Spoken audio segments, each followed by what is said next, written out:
Hey everyone, and welcome. Today, we're diving into something that could, literally change your life for the better: automation.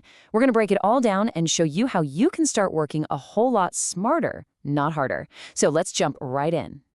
I mean, who hasn't felt this, right?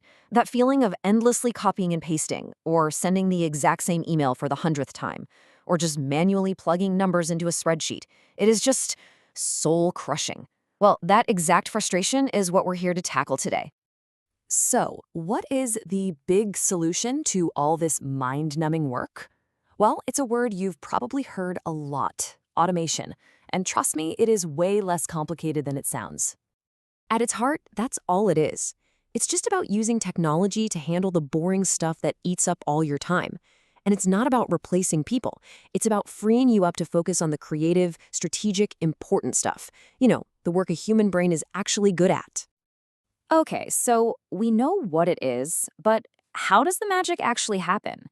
Let's pull back the curtain and look at the simple three-step secret that powers pretty much all of it. Look, I get it. It can totally feel like magic when it's all rung smoothly in the background. But nope, it's not magic. It's actually based on a super simple and logical process. And once you get this down, I promise you're going to start seeing opportunities to automate everywhere. And this is it. This is the secret sauce. Three simple parts: a trigger, an action, and a result. Think of it like this. The trigger is the "if this happens" part, the action is the "then do that" part, and the result? Well, that's what you get at the end. Every simple automation is built on this exact "if this, then that" pattern. Okay, theory is great, but let's make this real.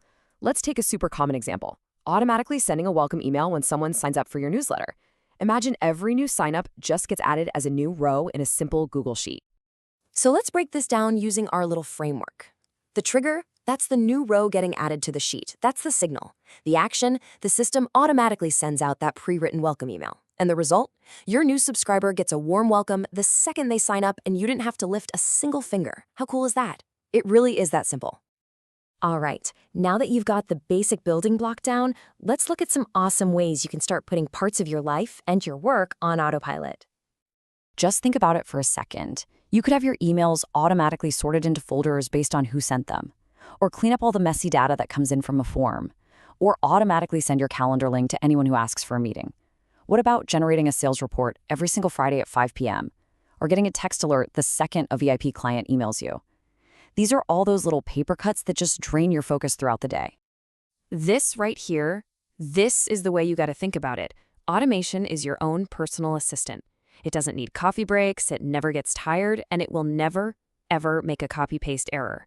It just handles the grunt work so you can focus on what's actually important.